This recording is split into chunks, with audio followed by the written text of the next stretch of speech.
Después de trabajar 14 horas para mantener a mi hijo y a mi nuera, llegué a casa y encontré mis maletas en la calle con una nota.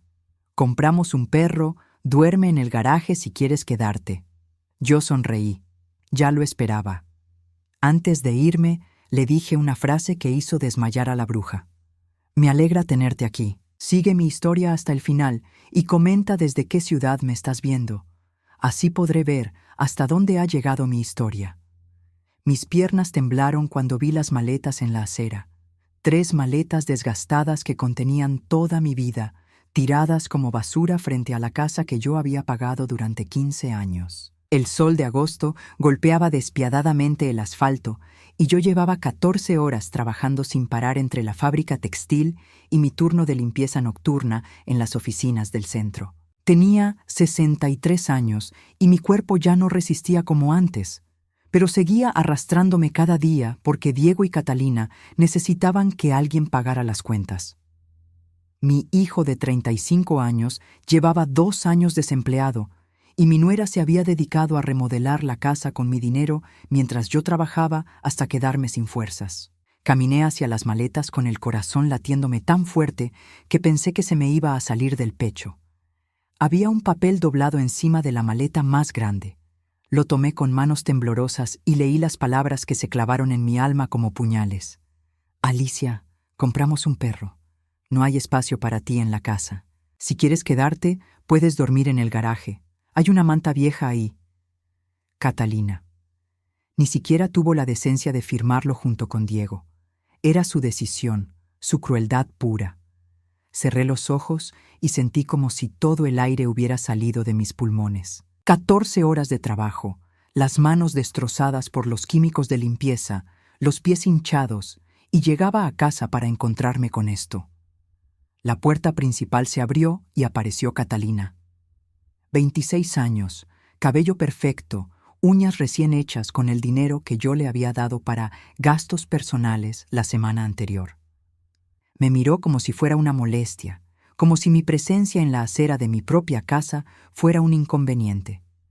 «¿Ya viste el mensaje?», dijo sin una pizca de emoción en la voz. «El perro necesita espacio. Es un pastor alemán y va a crecer mucho». «Catalina», logré susurrar, «esta es mi casa. Yo pago la hipoteca. Yo pago todos los gastos». Ella se encogió de hombros. «Diego y yo pensamos que ya es hora de que seas más independiente. Tienes 63 años, no 90. Puedes conseguir tu propio lugar».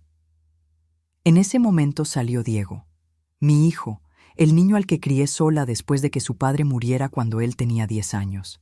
El mismo al que le pagué la universidad trabajando 3 empleos. Me miró durante un segundo, y en sus ojos no vi amor ni culpa, solo incomodidad, como si yo fuera un problema que prefería evitar. «Mamá, Catalina tiene razón. Ya no eres nuestra responsabilidad». Esas palabras me partieron en dos. Nuestra responsabilidad. Como si yo hubiera sido una carga y no la mujer que se había sacrificado cada día de su vida para que él pudiera tener un futuro. Me quedé ahí parada, mirando al hombre que había sido mi mundo entero, y me di cuenta de que para él yo no era nada. Catalina sonrió con satisfacción. «Si decides quedarte en el garaje, las reglas son simples. No entres a la casa sin permiso. No uses la cocina durante el día porque el perro va a estar comiendo ahí. Y necesitamos que contribuyas con $300 al mes para los gastos del perro». $300 para dormir en mi propio garaje mientras ellos vivían cómodamente en la casa que yo pagaba. La humillación era tan profunda que sentí náuseas. Pero entonces algo cambió dentro de mí. Una calma extraña se apoderó de mi cuerpo, como si hubiera estado esperando este momento durante mucho tiempo. Sonreí. Por primera vez en meses, sonreí genuinamente. «¿Sabes qué, Catalina?», dije con una voz sorprendentemente tranquila. «Tienes razón. Es hora de que seas más independiente». Ella frunció el ceño, confundida por mi reacción. Me acerqué a ella, lo suficiente para que solo pudiera escucharme. «Hay algo que nunca te dije sobre Diego, algo que descubrí hace 6 meses y que he estado guardando para el momento correcto». Su expresión cambió. Algo en mi tono la puso nerviosa. Diego no es mi hijo biológico, susurré. Lo cambiaron en el hospital cuando nació. Su verdadera familia lo ha estado buscando durante 35 años. Son millonarios, Catalina. Y cuando se enteren de lo que acabas de hacer, de cómo has tratado a la mujer que lo crió con amor, te van a destruir. El color desapareció de su rostro. Sus piernas empezaron a temblar. Su nombre real es Diego Santamaría Vega. Es el único heredero de una fortuna de $50 millones, y yo ya los contacté. Catalina se desplomó.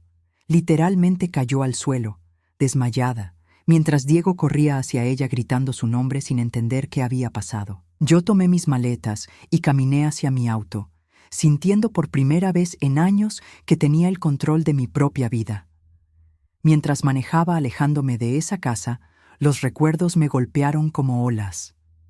Recordé el día que Diego llegó a mi vida, un bebé de apenas 2 días que lloraba sin consuelo en mis brazos. Yo tenía 28 años y acababa de perder a mi primer hijo durante el parto. El dolor era tan intenso que pensé que me moriría de tristeza. La enfermera me trajo a ese bebé pequeño y perfecto y me dijo que había habido una confusión con las pulseras identificadoras. Pero cuando lo miré a los ojos, cuando sentí su manita agarrar mi dedo, supe que no importaba. Era mío. Lo amé desde el primer segundo, con una intensidad que me asustó.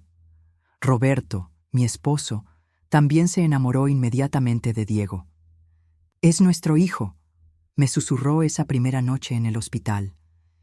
El destino nos lo trajo.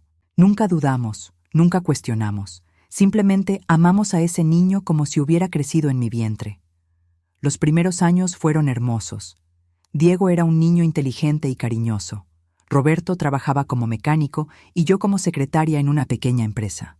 No teníamos mucho dinero, pero éramos felices. Recuerdo las noches cuando Diego tenía pesadillas y se metía entre nosotros en la cama, como Roberto le inventaba historias para que se durmiera.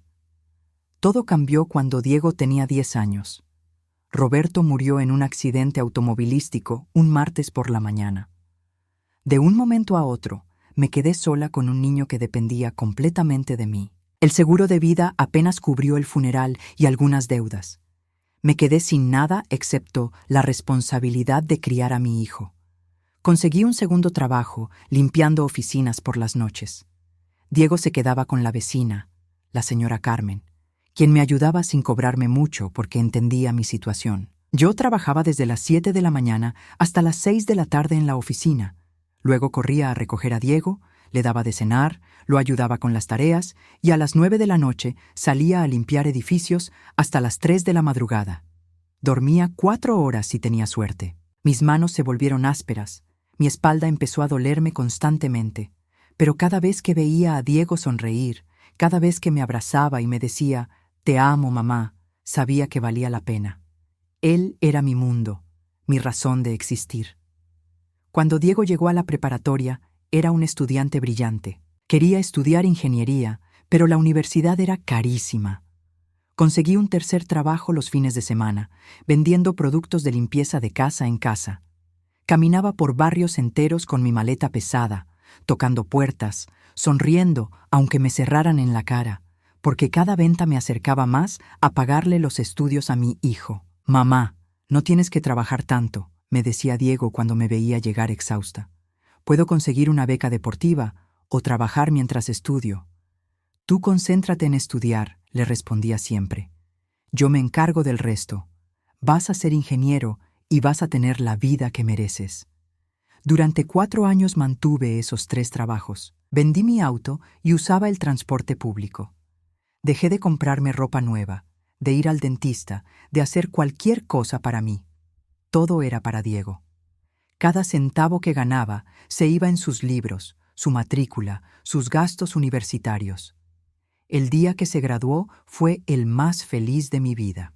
Verlo con su toga y birrete, escuchar cuando dijeron su nombre, ver su sonrisa orgullosa cuando me abrazó después de la ceremonia. «Lo logramos, mamá», me susurró al oído.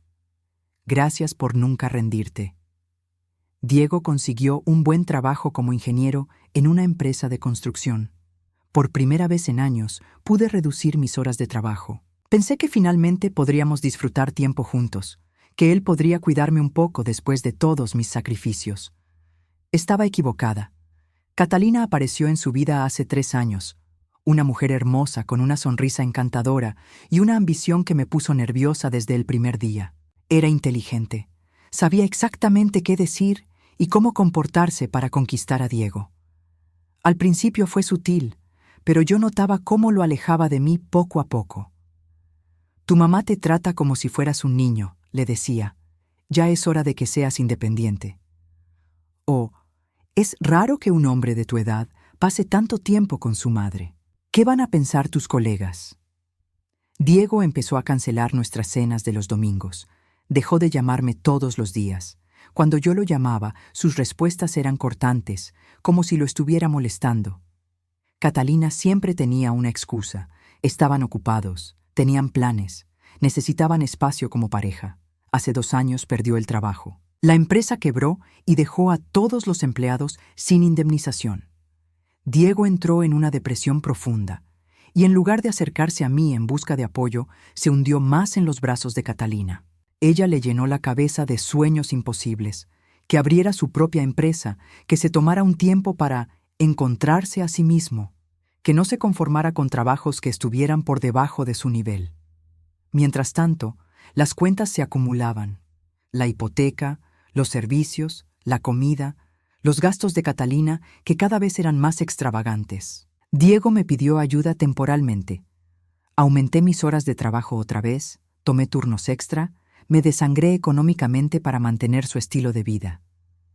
«Es solo hasta que encontremos algo mejor», me prometía Diego cada mes cuando yo le entregaba el dinero.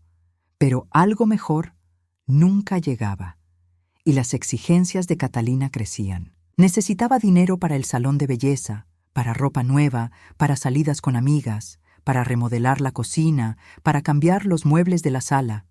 Yo trabajaba 14 horas al día para mantener a 2 adultos que me trataban como si fuera su empleada. Catalina me hablaba como si fuera una molestia, y Diego simplemente miraba hacia otro lado. El hijo que había criado con tanto amor se había convertido en un extraño que permitía que su esposa me humillara en mi propia casa. La gota que derramó el vaso fue cuando Catalina me prohibió usar el baño principal, porque estaba recién remodelado y yo podía ensuciarlo. Tuve que usar el baño pequeño del cuarto de lavado, como si fuera una sirvienta en mi propia casa. Pero durante todos estos meses de humillación, yo había estado guardando un secreto que descubrí por accidente y que cambiaría todo para siempre. El descubrimiento llegó por casualidad hace 6 meses. Diego había tenido un accidente menor en su bicicleta y necesitaba ir al hospital para que le revisaran una herida en la rodilla. Como Catalina estaba en el salón de belleza, yo lo acompañé. En el hospital, necesitaban actualizar su información médica y le pidieron que confirmara su tipo de sangre. «Tipo O positivo», dijo Diego sin dudar. La enfermera frunció el ceño mirando la pantalla. «Según nuestros registros de cuando nació, usted es AB negativo». «Eso es imposible», respondió Diego. «Mi madre es O positivo y mi padre era O positivo también. Es genéticamente imposible que yo sea AB negativo». La enfermera se encogió de hombros. Los registros hospitalarios de hace 35 años no siempre eran perfectos. Tendríamos que hacer una nueva prueba para estar seguros. En ese momento, algo frío se instaló en mi estómago. Yo sabía mi tipo de sangre perfectamente. Y Roberto también había sido O positivo. Diego tenía razón. Era genéticamente imposible. Pero mantuve la calma. Sonreí y le dije que no se preocupara, que seguramente era un error administrativo. Esa noche no pude dormir. Las palabras de la enfermera resonaban en mi cabeza una y otra vez. Al día siguiente, mientras Diego y Catalina dormían hasta tarde como siempre, fui sola a hacerme exámenes de sangre. También pedí copias de todos los registros hospitalarios del día que nació Diego. Una semana después tenía los resultados. Diego efectivamente era AB negativo. Yo seguía siendo O positivo, la confirmación científica de lo que mi corazón había empezado a sospechar. Diego no era mi hijo biológico. Los registros hospitalarios mostraban el caos de ese día. Había habido una emergencia en la sala de neonatos, un incendio menor que obligó a evacuar a todos los bebés temporalmente. En la confusión, algunas pulseras identificadoras se cayeron o se dañaron. 5 bebés nacieron ese día, y según una nota al margen de una enfermera, hubo posible confusión con las identificaciones que se está investigando. Pero la investigación nunca se completó.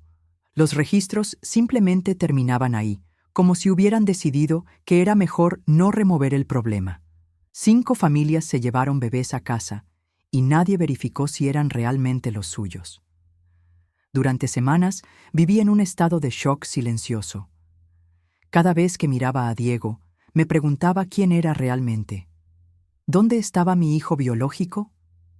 ¿Quién tenía el bebé que debería haber crecido conmigo? Pero al mismo tiempo, cuando veía a Diego reír, o cuando recordaba todos nuestros momentos juntos, sabía que él seguía siendo mi hijo en todos los sentidos que importaban. La sangre no definía el amor que le había dado durante 35 años. Decidí que nunca le diría nada. ¿Para qué? Yo era la única madre que había conocido, y él era el único hijo que yo había criado. Pero la curiosidad pudo más que mi prudencia. Empecé a investigar qué había pasado con las otras 4 familias de ese día. Contratar a un investigador privado me costó $1,200 que saqué de mis ahorros para emergencias. Le di toda la información que tenía, la fecha, el hospital, los nombres de las otras familias que aparecían en los registros. Le pedí que fuera discreto, que solo me dijera si había encontrado algo importante. Lo que descubrió cambió todo. Una de las familias de ese día había estado buscando a su hijo perdido durante décadas. Los Santamaría Vega, una familia adinerada que había perdido a su único hijo varón esa noche caótica. Habían contratado investigadores privados, habían puesto anuncios en periódicos, habían ofrecido recompensas. Nunca se habían rendido. El patriarca, don Carlos Santamaría, tenía 82 años y estaba muriendo de cáncer. Su último deseo era encontrar a su hijo perdido antes de morir. La familia tenía un imperio de bienes raíces valuado en más de $50 millones, y según las leyes de herencia, todo le correspondería al hijo perdido. El investigador me mostró fotografías de la familia. Cuando vi la foto de don Carlos cuando era joven, se me cortó la respiración. Era como ver a Diego en 30 años. Los mismos ojos, la misma estructura facial, la misma sonrisa ligeramente torcida hacia la izquierda. Estoy 90% seguro de que su hijo adoptivo es Diego Santamaría, me dijo el investigador, pero necesitaríamos una prueba de ADN para confirmarlo. Salí de esa oficina temblando. En mis manos tenía la información que podría cambiar la vida de Diego para siempre. Él podría conocer a su familia biológica, podría heredar una fortuna que lo convertiría en uno de los hombres más ricos del estado, pero también significaba que ya no sería solo mío. Durante semanas debatí qué hacer. Había noches en que decidía contarle todo, y mañanas en que me convencía de que era mejor mantener el secreto. Pero conforme pasaban los días y veía cómo Catalina me trataba cada vez peor, cómo Diego permitía esas humillaciones, una idea empezó a tomar forma en mi mente. Esta información era poder. Un poder que podía usar para protegerme si las cosas empeoraban. Guardé todos los documentos en una caja de seguridad en el banco. Le dije al investigador que esperara, que tal vez en el futuro necesitaría sus servicios otra vez. Y seguí trabajando 14 horas al día, aguantando las humillaciones de Catalina, viendo cómo el hijo que había criado me trataba como si fuera invisible. Pero ahora tenía algo que ellos no sabían. Un as bajo la manga que podía cambiar todo en el momento que decidiera usarlo. El momento llegó cuando encontré mis maletas en la acera, cuando Catalina me dijo que durmiera en el garaje, cuando Diego me miró como si yo fuera un problema que prefería evitar. En ese instante, supe que había llegado la hora de revelar la verdad. No lo hice por venganza, aunque admito que la humillación me dolía profundamente. Lo hice porque finalmente entendí que había pasado 35 años sacrificándome por alguien que nunca lo valoraría. Diego tenía una familia que lo estaba esperando, una familia que lo amaría y lo apreciaría. Y yo tenía derecho a encontrar mi propia paz después de toda una vida de dar y dar sin recibir nada a cambio. Cuando le susurré la verdad a Catalina y la vi desplomarse en el suelo, sentí algo que no había experimentado en años: control sobre mi propia vida. Ya no era la mujer que aguantaba todo en silencio. Ya no era la madre que se sacrificaba sin límites.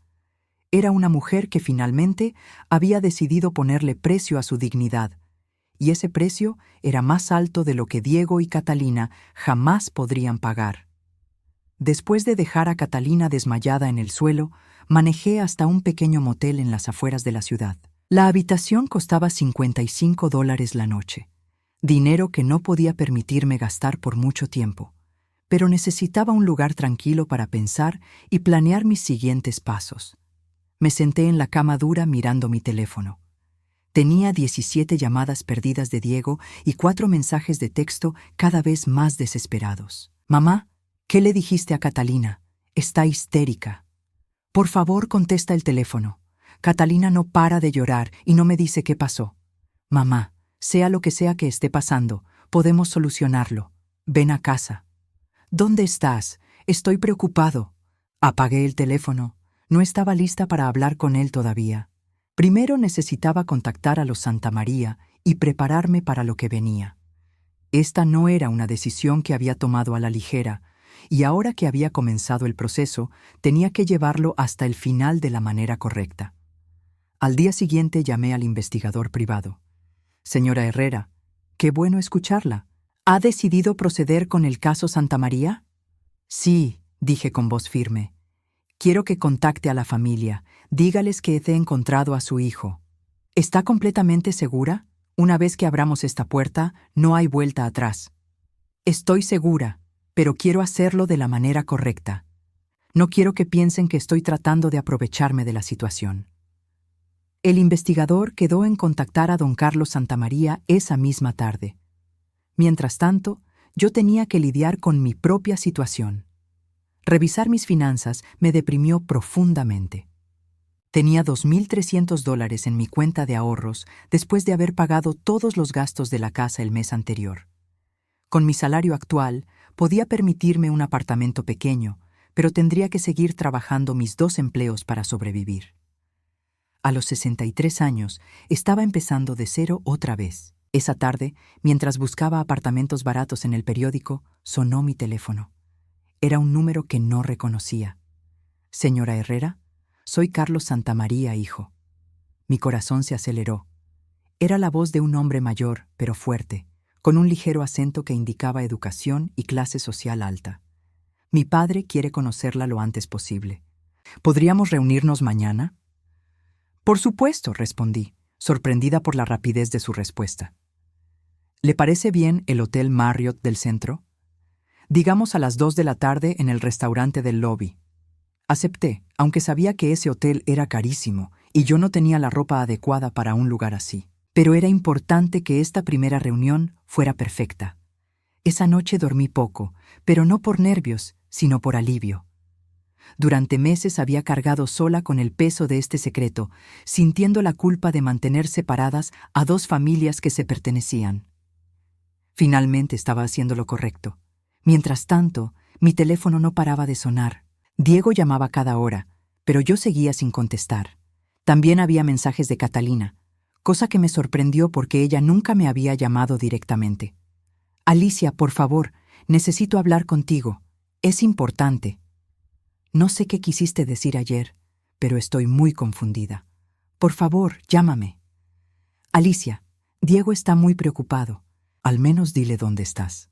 Podía escuchar la desesperación en su voz, muy diferente al tono arrogante y despectivo de siempre. Algo le había pasado después de que se desmayó, algo que la tenía aterrorizada. La mañana siguiente compré un vestido sencillo, pero presentable en una tienda de descuentos. Entonces, $120 que no tenía, pero necesitaba verme respetable para esta reunión. También fui a la peluquería más barata que encontré y me arreglé el cabello por primera vez en meses. Llegué al Marriott 15 minutos antes de la hora acordada. El lugar era exactamente lo que había imaginado. Elegante, caro, lleno de gente que claramente pertenecía a un nivel social muy diferente al mío. Me senté en una mesa del restaurante y ordené solo un café, tratando de calmar mis nervios. A las 2 en punto, exactas, vi entrar a un hombre mayor apoyado en un bastón, acompañado por otro hombre de unos 50 años. El parecido con Diego era innegable. El hombre mayor tenía el mismo color de ojos, la misma forma de la nariz. El más joven tenía la misma estatura y complexión que mi hijo. Se acercaron a mi mesa, y cuando el hombre mayor me miró, sus ojos se llenaron de lágrimas. «Usted es la mujer que crió a nuestro Diego», dijo con voz quebrada. No pude evitar emocionarme también. Y ustedes son su verdadera familia. Don Carlos se sentó con dificultad, claramente debilitado por la enfermedad, pero sus ojos brillaban con una esperanza que no había visto en mucho tiempo. «Cuénteme de él», me pidió. «Cuénteme de mi hijo». Durante la siguiente hora les conté todo. Sus primeros pasos, sus palabras favoritas cuando era niño, cómo le encantaba construir cosas con bloques, cómo se graduó de ingeniero con honores. Les mostré fotografías que llevaba en mi cartera, fotos de cada etapa de su vida. Don Carlos lloraba abiertamente. Su hijo, Carlos Jr., también tenía los ojos húmedos. «Hizo usted un trabajo maravilloso criándolo», me dijo don Carlos. «Le dimos por perdido hace tantos años, pero nunca dejé de pensar en él, de preguntarme cómo sería, si estaría bien, si sería feliz. Era un niño muy feliz», le aseguré. «Y un buen hombre, aunque últimamente». «¿Qué pasa?», preguntó Carlos Jr. Les expliqué la situación de los últimos años, el desempleo de Diego, su matrimonio con Catalina, cómo había cambiado, cómo me trataba ahora. No quería pintarlo como un villano, pero necesitaban entender por qué había tomado la decisión de contactarlos justo ahora. «Entiendo», dijo don Carlos. «A veces las personas se pierden en el camino, especialmente cuando están con las influencias equivocadas. Pero usted lo crió bien durante 30 años. Eso no se borra». Carlos Jr. se inclinó hacia adelante. «Tenemos que hacer esto legalmente, con pruebas de ADN certificadas. Pero si él es realmente nuestro Diego, queremos conocerlo inmediatamente». «Hay algo más que deben saber», dije, respirando profundo. «Diego no sabe nada de esto. Hasta ayer no sabía que no era mi hijo biológico». Los dos hombres se miraron sorprendidos. «¿Cómo reaccionó cuando se lo dijo?», preguntó don Carlos. «No se lo he dicho. Solo le dije a su esposa que había un secreto, pero no los detalles. Quería hablar con ustedes primero, hacer esto de la manera correcta». Don Carlos asintió con aprobación. «Es usted una mujer muy sabia y considerada. Haremos esto paso a paso, con mucho cuidado. Diego ha sido su hijo durante 35 años. Nosotros no queremos quitárselo, solo queremos ser parte de su vida también». Cuando salí de esa reunión, tenía un plan claro. Los Santamaría contactarían a Diego directamente en 3 días para pedirle que se hiciera una prueba de ADN. Le dirían que habían estado buscando a un hijo perdido y que un investigador los había llevado hasta él. No mencionarían mi nombre inicialmente. Mientras tanto, yo tendría tiempo de encontrar un apartamento y establecer mi nueva vida independiente. Porque sin importar cómo resultaran las cosas con Diego y su nueva familia, una cosa estaba clara. Mi tiempo como la mujer que se sacrificaba en silencio había terminado para siempre. Esa noche, finalmente contesté el teléfono cuando Diego llamó. La voz de Diego sonó desesperada cuando finalmente contesté su llamada. «Mamá, ¿dónde estás? He estado llamándote durante 2 días. Catalina está muy rara. No me dice qué fue lo que le dijiste, pero no ha parado de llorar y de hacer preguntas extrañas sobre mi familia, sobre cuándo nací. Estoy bien, Diego, estoy en un lugar seguro. Por favor, ven a casa, podemos arreglar esto. Sé que Catalina se pasó con lo del perro y el garaje, hablaré con ella». Su tono era el mismo de siempre, condescendiente, como si yo fuera una niña haciendo un berrinche. Como si el problema fuera que me había pasado con mi reacción y no que ellos me habían humillado de la forma más cruel posible. «Diego, necesito que me escuches muy bien. En los próximos días van a contactarte unas personas. Van a hacerte preguntas sobre tu nacimiento, sobre tu familia. Quiero que seas honesto con ellos. ¿De qué hablas? ¿Qué personas? Ya lo entenderás. Solo. Mantente abierto a lo que te van a decir. Colgué antes de que pudiera hacer más preguntas. Sabía que sonaba críptica, pero necesitaba que la revelación viniera de los Santamaría, no de mí. Sería más impactante, más real. Los siguientes 2 días fueron una tortura silenciosa. Me mudé a un pequeño apartamento amueblado que costaba $800 al mes. No era mucho, pero era limpio y era mío. Por primera vez en 3 años, no tenía que pedirle permiso a nadie para usar la cocina o el baño. El miércoles por la mañana, mientras desayunaba en paz en mi nueva mesa pequeña, sonó mi teléfono. Era Diego, pero su voz sonaba completamente diferente. Mamá, mamá, necesito verte, ahora. ¿Qué pasó? Vinieron 2 hombres a la casa. Se apellidan Santamaría. Dicen que yo podría ser su familia. Quieren que me haga una prueba de ADN. Su voz temblaba. Mamá, ¿tú sabías algo de esto? ¿Dónde estás ahora? En la casa, pero Catalina se fue. Empacó una maleta y se fue sin decir nada. Antes de irse me gritó que todo era mi culpa, que yo había arruinado su vida. No entiendo nada. Dame tu dirección nueva, Diego. Voy para allá. Llegué a la casa 1 hora después. La misma casa donde había vivido durante 15 años, donde había pagado cada mes de hipoteca, donde me habían puesto las maletas en la acera como si fuera basura. Diego me abrió la puerta y por primera vez en años vi miedo real en sus ojos. Mamá, ¿qué está pasando? Entramos a la sala. Estaba exactamente igual que la había dejado, excepto por una cama para perros enorme en el centro, confirmando la cruel excusa que Catalina había usado para echarme. Diego, siéntate. Tengo algo que contarte. Le conté todo. El descubrimiento en el hospital, las pruebas de sangre, la investigación, los Santamaría. Observé su rostro cambiar de confusión a shock, de shock a una incredulidad dolorosa. Entonces, ¿tú no eres mi madre real? Esas palabras me partieron el corazón, pero mantuve la voz firme. He sido tu madre durante 35 años. Te cambié los pañales, te enseñé a caminar, a leer, a andar en bicicleta. Te cuidé cuando estabas enfermo. Trabajé 3 empleos para pagarte la universidad. Soy tu madre en todos los sentidos que importan. Diego se puso de pie y empezó a caminar de un lado al otro, pasándose las manos por el cabello. Pero mi verdadera familia tienen dinero, mucho dinero.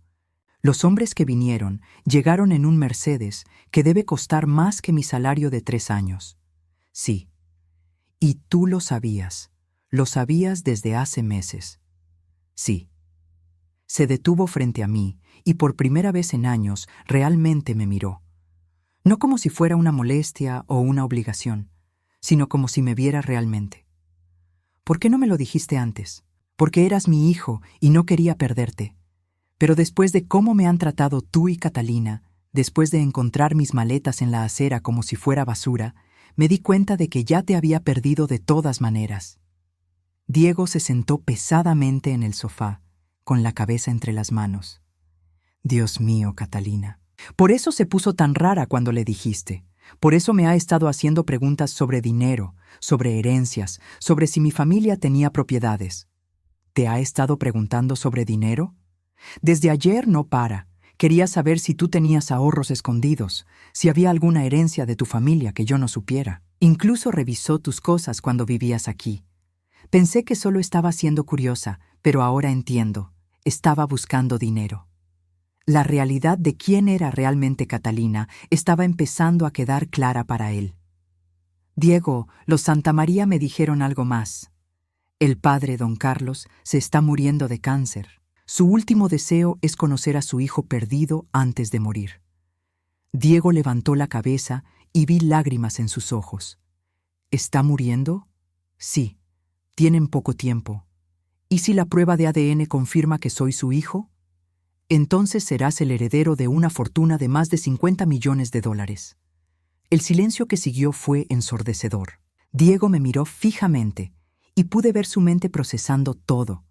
Los años de desempleo, las humillaciones que yo había aguantado para mantenerlos, la forma en que Catalina me había tratado y ahora la posibilidad de una riqueza que nunca había soñado. «Mamá», dijo finalmente, su voz quebrada. «¿Puedes perdonarme?». Antes de que pudiera responder, la puerta principal se abrió de golpe. Catalina entró como un huracán, con el cabello despeinado y los ojos rojos de llorar. Llevaba la misma ropa del día anterior y se veía desquiciada. «Diego, ¿ya hablaste con ella? ¿Te dijo la verdad? Catalina, ¿dónde estabas?». Fui a ver a mi madre, a preguntarle qué sabía sobre adopciones, sobre familias ricas. Se volvió hacia mí con una mirada llena de odio. «Tú lo sabías todo este tiempo. Sabías que Diego era rico y nos dejaste vivir como pobres». «No son pobres», dije calmadamente. «Yo los mantuve durante 2 años trabajando 14 horas al día. Pero podrías habernos dado una vida de lujo. Podrías haber contactado a esa familia hace meses». Diego se puso de pie. «Catalina, para. No sabes lo que estás diciendo». «Sé exactamente lo que estoy diciendo. Tu madre nos robó 2 años de la vida que merecíamos. 2 años que podríamos haber pasado conociendo a tu verdadera familia, viviendo en una mansión, teniendo todo lo que siempre quisimos». «Mi verdadera familia», repitió Diego lentamente. «Catalina, ¿me escuchas hablar? Esta mujer», señaló hacia mí, «sacrificó 35 años de su vida por mí. Trabajó hasta matarse para criarme. Y tú me hiciste tratarla como basura. Pero ahora tienes una familia real, Diego, una familia con dinero, con posición social. Ya no necesitas fingir que ella importa». Esas palabras quedaron flotando en el aire como veneno. Vi el momento exacto en que Diego finalmente entendió quién era realmente la mujer con la que se había casado. Su rostro se transformó, de la confusión al disgusto, del disgusto al horror. «Sal de mi casa», dijo con voz peligrosamente baja. «¿Qué?». «Que salgas de mi casa, ahora. Diego, no puedes hablar en serio. Soy tu esposa. No, eres una mujer que me manipuló para que maltratara a la única persona que me ha amado de verdad en toda mi vida». Catalina me miró con odio puro. «Esto es tu culpa. Tú lo envenenaste contra mí». «No», dije levantándome. «Tú lo hiciste sola». Diego caminó hacia la puerta y la abrió. «Catalina, tienes 5 minutos para tomar tus cosas y salir. Si no lo haces, llamo a la policía. No puedes echarme, soy tu esposa, tengo derechos». «Los únicos derechos que tienes son los que yo te dé, y ya no te doy ninguno». Catalina salió gritando amenazas y maldiciones. Cuando la puerta se cerró detrás de ella, Diego se volvió hacia mí. «Mamá, ¿puedes perdonarme? ¿Puedes darme otra oportunidad?». Miré a mi hijo, el niño que había criado, el hombre que se había perdido y que ahora parecía estar encontrándose a sí mismo otra vez. «Siempre habrá una oportunidad para ti, Diego. Pero las cosas van a ser diferentes ahora. 6 meses después, estoy sentada en el jardín de mi nueva casa, una casita pequeña pero hermosa que compré con mis propios ahorros en un barrio tranquilo. Es viernes por la tarde y Diego viene a visitarme, como hace todos los viernes desde que comenzó su proceso de redención. La prueba de ADN confirmó lo que ya sabíamos. Diego es efectivamente Diego Santamaría Vega, el hijo perdido de don Carlos. La reunión entre ellos fue uno de los momentos más emotivos que he presenciado. Ver a don Carlos abrazar al hijo que había perdido hace 35 años, ver a Diego conocer al padre que nunca supo que tuvo, fue algo que me llenó el corazón de una felicidad que no esperaba. Don Carlos murió 3 meses después de conocer a Diego, pero murió en paz. Sus últimas semanas las pasó contándole a su hijo sobre la familia, sobre el negocio, sobre todos los años que habían perdido. Diego heredó no solo la fortuna, sino también una empresa sólida y un legado familiar que le dio el propósito que le había faltado durante años. Pero la riqueza no cambió las reglas que yo establecí. Cuando Diego quiso comprarme una mansión, le dije que no. Cuando quiso darme $1.000.000, le dije que no necesitaba su dinero, que necesitaba su respeto. Cuando quiso que fuera a vivir con él a la casa familiar de los Santamaría, le dije que ya había criado a mi hijo y que ahora era tiempo de vivir para mí. Pero mamá me había dicho esa primera vez: «Ahora puedo darte todo lo que siempre mereciste».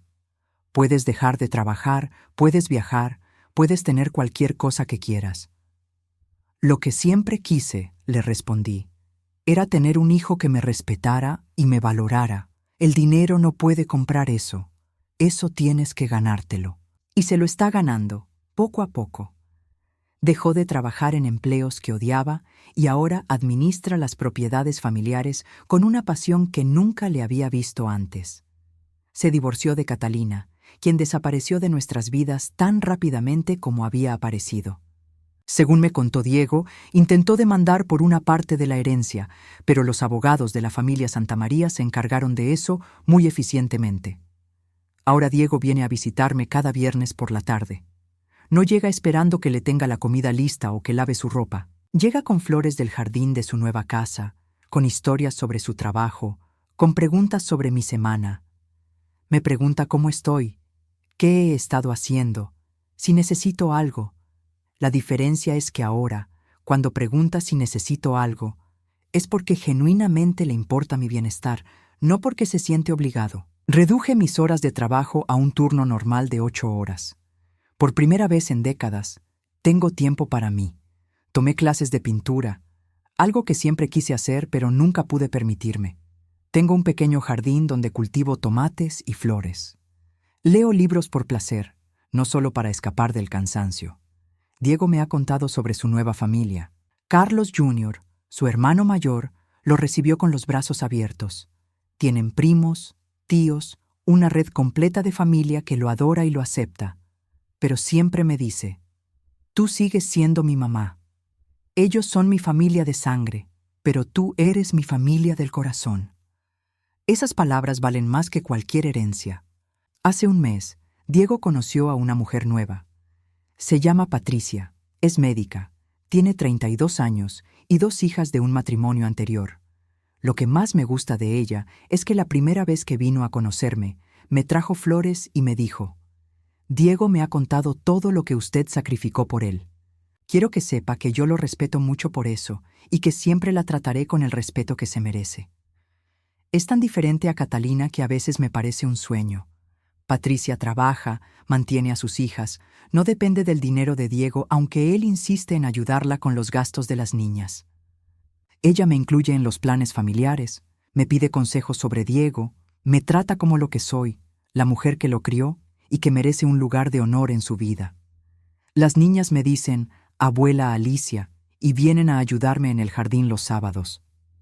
Después de años de sentirme invisible, ahora soy parte de una familia que realmente me valora. Pero lo más importante es que aprendí algo sobre mí misma, que no necesitaba la riqueza de los Santamaría para tener valor. No necesitaba que Diego fuera millonario para merecer respeto. Durante años pensé que mi único valor estaba en lo que podía dar, en cuánto podía sacrificar, en qué tan útil podía ser. Ahora entiendo que mi valor está en quién soy, en los años de amor que di, en la mujer fuerte que fui, incluso cuando me trataban como si no importara. El otro día estaba regando mis tomates cuando sonó el teléfono. Era un número desconocido, pero contesté.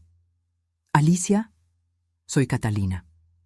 Mi primera reacción fue colgar, pero algo me detuvo. ¿Qué quieres? Quería disculparme contigo. Sé que me porté mal, pero estaba desesperada. El dinero me volvió loca. Catalina, tú no sabías del dinero cuando empezaste a tratarme mal. Me trataste como basura desde el primer día que llegaste a esa casa. Tienes razón, admitió con voz pequeña. Estaba celosa de la relación que tenías con Diego. Pensé que si te alejaba de él me querría más a mí. ¿Y funcionó? Un silencio largo. No, me odia, y ahora no tengo nada. Catalina, yo trabajé 14 horas al día durante 2 años para mantenerlos. No porque tuviera que hacerlo, sino porque amaba a mi hijo y quería que fuera feliz. Si hubieras sido amable conmigo, si me hubieras tratado con respeto básico, yo te habría ayudado con cualquier cosa. Lo sé, ahora lo sé. Pero me pusiste las maletas en la acera y me dijiste que durmiera en el garaje. No porque fuera necesario, sino porque disfrutabas humillarme. Sí, lo siento mucho. Tu arrepentimiento no cambia nada, Catalina, pero te deseo buena suerte. Colgué y seguí regando mis plantas. Me sentí extrañamente en paz. No sentía rabia ni deseos de venganza. Solo sentía pena por una mujer que había tenido todo lo que necesitaba para ser feliz y lo había destruido con su propia crueldad. Esta mañana Diego me trajo café y pasteles de una panadería francesa carísima. «Mamá», me dijo mientras desayunábamos en mi pequeña cocina, «he estado pensando mucho sobre todo lo que pasó». «¿Sí? Si tú no hubieras descubierto lo de mi familia biológica, si no hubieras tomado la decisión de contactarlos cuando Catalina me hizo tratarte mal, yo nunca habría conocido a don Carlos antes de que muriera. Nunca habría conocido a mi hermano, nunca habría encontrado mi propósito. El destino tiene formas extrañas de arreglar las cosas. No fue el destino, mamá. Fuiste tú. Pudiste haberte quedado callada, pudiste haber aguantado los maltratos para evitar perderme, pero tomaste la decisión más difícil de todas. Me dejaste ir para que pudiera encontrar mi verdadero camino». Me tomó la mano por encima de la mesa. Eso es amor verdadero. No el tipo de amor que se aferra y controla, sino el tipo de amor que libera para que la otra persona pueda crecer. «Tú siempre fuiste un niño muy inteligente», le dije sonriendo. «Lo aprendí de ti». Esa tarde, después de que Diego se fue, me senté en mi jardín con una taza de té y pensé en todo el camino que había recorrido. Había comenzado como una madre soltera luchando por criar a un hijo. Había pasado por años de sacrificios y humillaciones, y había terminado como una mujer independiente que había aprendido a valorarse a sí misma. No tengo millones de dólares como Diego, pero tengo algo igual de valioso. Tengo paz, tengo dignidad, tengo una vida que es completamente mía, con personas que me respetan y me valoran por quien soy, no por lo que puedo hacer por ellos.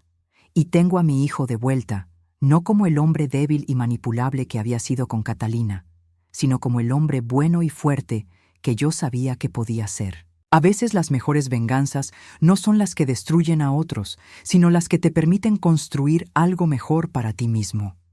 Mi venganza contra Catalina no fue arruinar su vida, sino crear una vida tan buena para mí que su crueldad ya no tiene poder sobre mí. Esa es la clase de justicia que realmente dura para siempre.